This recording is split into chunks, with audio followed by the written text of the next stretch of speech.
Bonjour, on se retrouve pour la correction de l'exercice 5 du sujet de centre étranger de juin 2022. Donc dans cet exercice 5, on vous disait pour fêter les 25 ans de sa boutique, un chocolatier souhaite offrir au premier client de la journée une boîte contenant des truffes au chocolat. Première question, on vous disait, il a confectionné 300 truffes, 125 truffes parfumées au café et 175 truffes enrobées de noix de coco. Il souhaite fabriquer ces boîtes de sorte que le nombre de truffes parfumées au café soit le même dans chaque boîte, le nombre de truffes enrobées de noix de coco soit le même dans chaque boîte et toutes les truffes soient utilisées.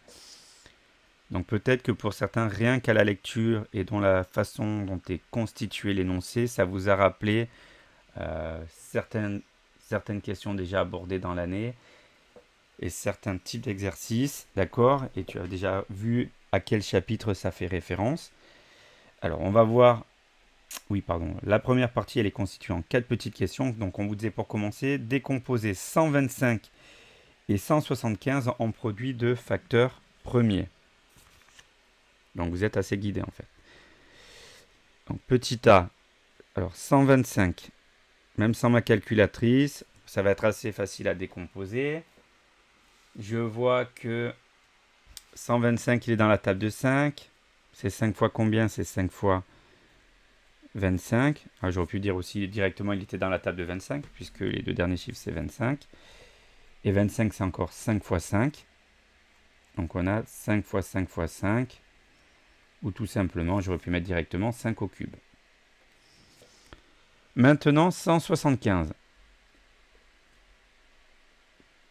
Qui est également dans la table de 5, ou je peux voir aussi directement dans la table de 25. Donc à voir par quoi tu veux commencer, puisque ça se termine par 75. Donc c'est la table de 25. C'est 25 fois combien? C'est 25 fois 7. Là, il y a 4 fois 25 par centaine.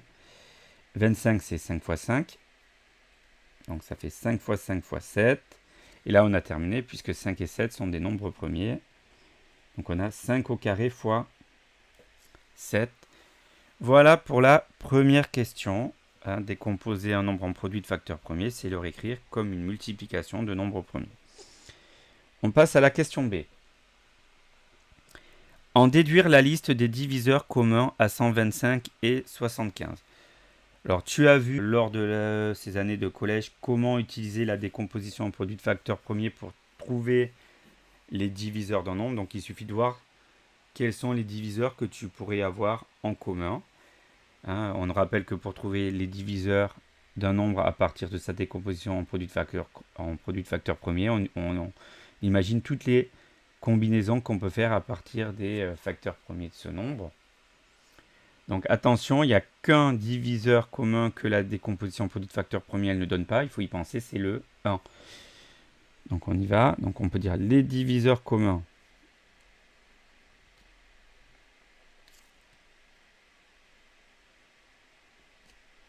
de ou A125 et 175 sont. Donc déjà, le premier, c'est le 1. Maintenant, si on regarde un petit peu les décompositions, ici, on va pouvoir faire que des combinaisons avec des 5. Et ici, si je devais chercher tous les diviseurs de 175, je ferais des combinaisons avec les 5, qu'entre les 5 et avec le 5 et le 7. Alors, comme on voit que dans les deux décompositions, on n'a que les 5 en commun, qu'est-ce qu'on va avoir comme diviseur commun? On va avoir 5 déjà.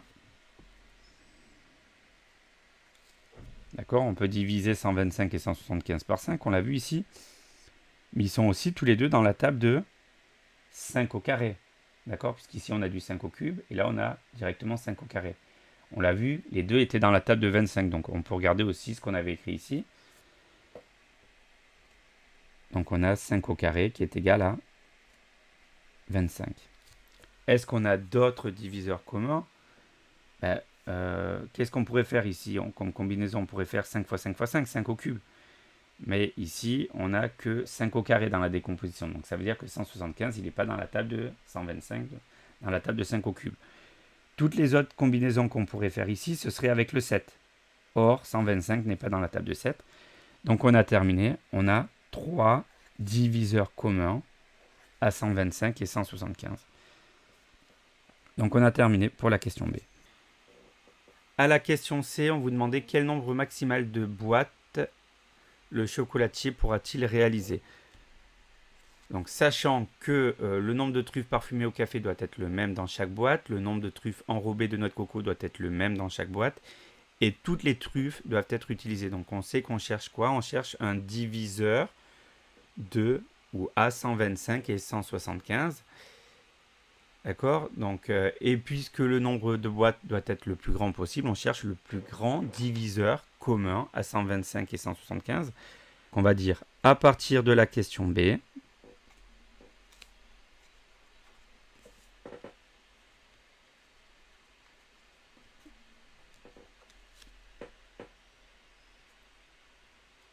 je sais ou on sait que le plus grand diviseur commun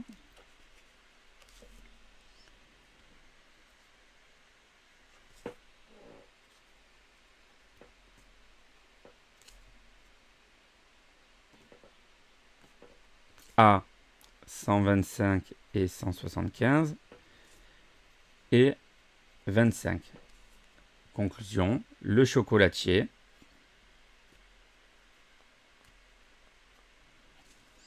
pourra réaliser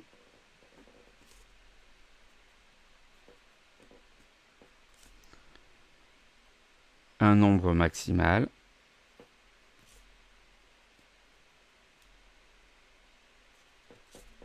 de 25 boîtes. Voilà pour la question C. Si maintenant on regarde la question D, on vous dit dans ce cas, combien y aura-t-il de truffes de chaque sorte dans chaque boîte? On va répartir équitablement nos 125 truffes parfumées au café et nos 175 truffes enrobées de noix de coco dans les 25 boîtes. Donc on va faire 125 divisé par 25. On l'a vu ça, on sait que ça fait 5. Et 175 divisé par 25, ça nous fait combien? Ça nous fait 7. On l'avait vu dans la décomposition. Donc on peut dire que dans chaque boîte,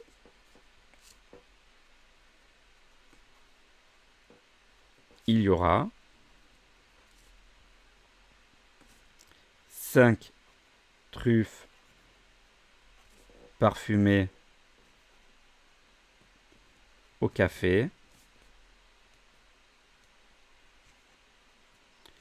et 7 truffes enrobées de noix de coco.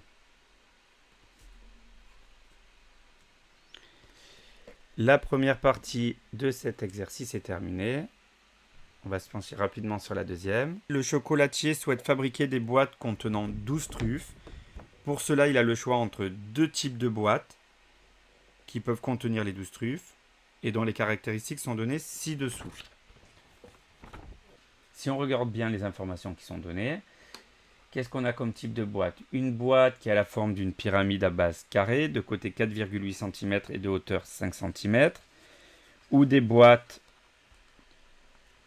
qui ont la forme d'un pavé droit, de longueur 5 cm, de largeur 3,5 et de hauteur 3,5 cm.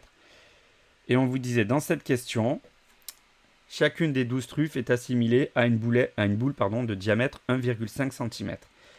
À l'intérieur d'une boîte, pour que les truffes ne s'abîment pas pendant le transport, le volume occupé par les truffes doit être supérieur au volume non occupé par les truffes. Quel type de boîte le chocolatier doit-il choisir pour que cette condition soit respectée? Alors, pour répondre à la question qui est posée, on va procéder tranquillement en plusieurs étapes. On a besoin de quoi? On a besoin de connaître déjà le volume des deux boîtes et on a besoin de connaître le volume des 12 truffes. Donc on va commencer, on a les formules en plus pour nous aider. Donc si je commence par exemple par calculer le volume de la boîte pyramidale. Voilà. Bon, je vais écrire V pyramide pour que ce soit plus simple. Donc R de la base fois la hauteur divisé par 3. La base, c'est, on nous dit un carré de côté 4,8 cm. Donc ça va faire quoi? 4,8 fois 4,8 ou 4,8 fois 4,8 au carré. Fois la hauteur, c'est 5. le tout divisé par 3. On va regarder ce que ça donne. Si jamais ça ne donne pas un résultat qui se termine, on pourra garder la valeur exacte pour que les comparaisons après se fassent plus facilement, soient plus précises. Donc on a de la chance, ça donne 38,4. Attention, les unités, elles étaient enfin, les longueurs, elles étaient données en centimètres. Donc on va obtenir des centimètres cubes. Donc le volume de la boîte de type A, j'aurais pu mettre volume A. Donc la boîte de type A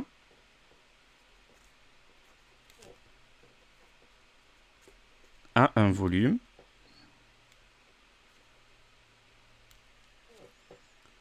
de 38,4 cm3. Maintenant, le volume du pavé. Donc, ça sera la boîte B. Donc, c'est longueur 5 cm, largeur 3,5 cm et hauteur 3,5 cm. Donc, on va faire longueur fois largeur fois hauteur.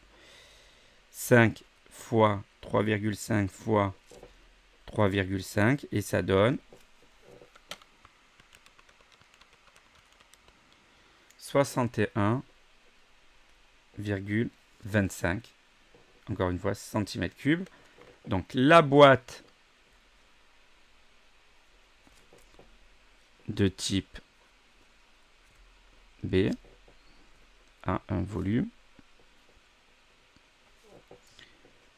de 61,25 cm3. Donc nous maintenant on cherche à savoir dans quelle boîte, ou peut-être les deux, est-ce que le volume des 12 truffes, d'accord, sera supérieur au volume qui sera laissé libre dans la boîte. Donc pour que le volume des 12 truffes soit supérieur au volume qui reste dans la boîte, en fait il faudrait quoi? Que le volume, les 12 truffes occupent plus de la moitié du volume de la boîte. Donc on verra que ça sera une possibilité pour résoudre la question. Donc déjà première chose, on va chercher le volume des 12 truffes. Donc c'est le volume de 12 fois une truffe. Donc c'est 12 fois le volume d'une boule. Dans la formule, est 4 tiers fois pi fois rayon au cube. Donc le rayon, il est de combien? On nous disait que les boules, les truffes, elles étaient assimilées à des boules de diamètre 1,5 cm. Attention, si le diamètre, c'est 1,5 cm, le rayon, c'est la moitié de 1,5, c'est-à-dire, je peux le détailler, si vous voulez, voilà, 1,5 divisé par 2 au cube. Donc ça va nous donner quoi? 12 fois 4 tiers fois pi fois, alors la moitié de 1,5 c'est 0,75, le tout au cube. Je vais d'abord donner une valeur exacte, c'est-à-dire avec pi. Donc si je tape ça sur ma calculatrice, ça va me donner 6,75 pi centimètre cube. On verra peut-être pour certains calculs, ça sera peut-être plus pratique et plus précis de garder la valeur exacte. On va quand même essayer de regarder à peu près combien ça fait. Donc si je demande plus de précision à la calculatrice, elle va me dire que ça fait environ 21,2 centimètres cubes. Donc là, on pourrait pratiquement répondre à la question d'instinct. Alors, on veut que le volume des truffes il soit plus important que le volume de vide, d'accord, pour que ça bouge le moins possible.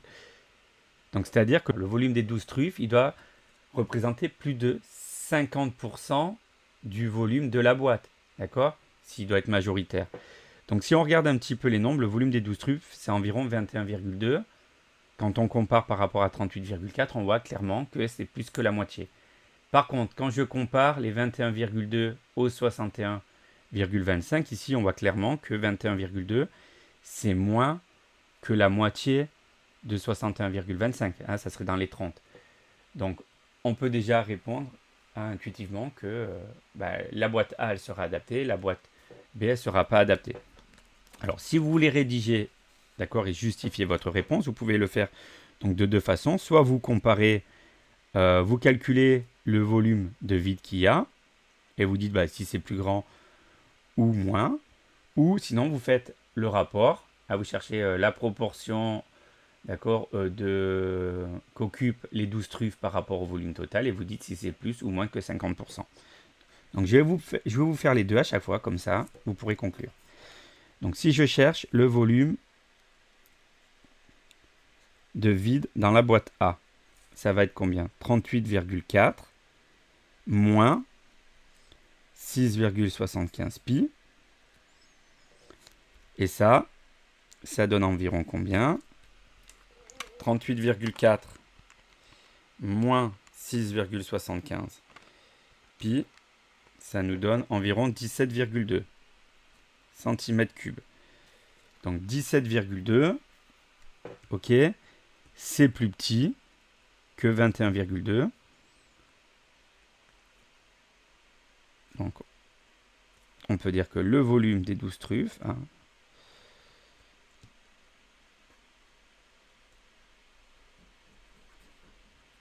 il est supérieur au volume vide de A. Vous pouvez mettre car 21,2 c'est supérieur à 17,2. Conclusion, le chocolatier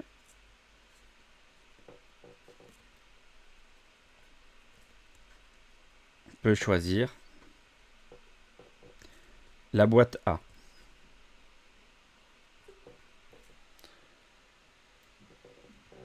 On vérifie aussi d'une autre façon que si je compare 6,75 pi, d'accord, à 38,4,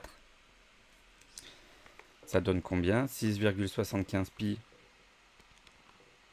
divisé par 38,4, ça donne environ 0,55,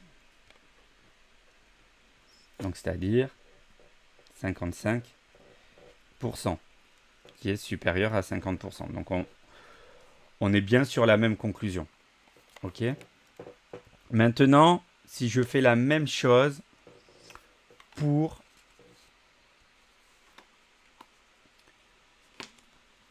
la boîte B, si je compare le volume de vide dans la boîte B, donc je prends le volume du pavé qui est 61,25, d'accord, j'enlève le volume des truffes. Qu'est-ce que j'ai comme vide? Ça va me faire environ combien?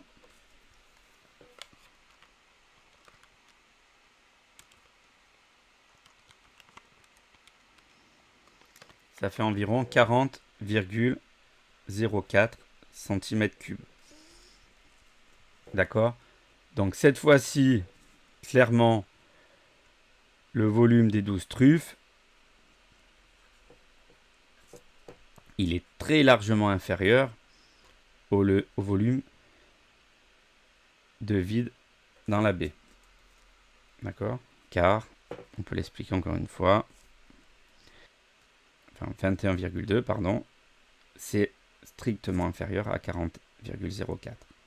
Ok? Sinon, vous comparez également donc les 6,75 pi par rapport au volume total qui était 61,25.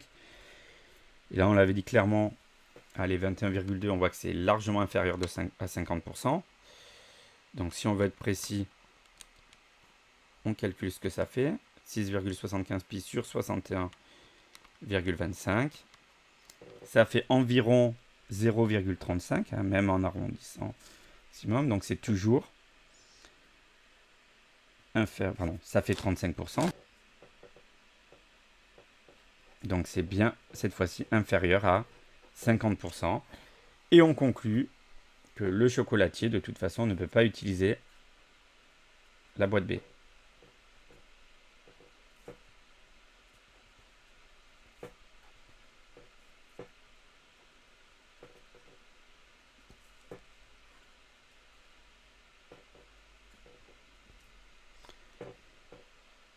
La correction de ce brevet blanc de centre étranger 2022 est terminée.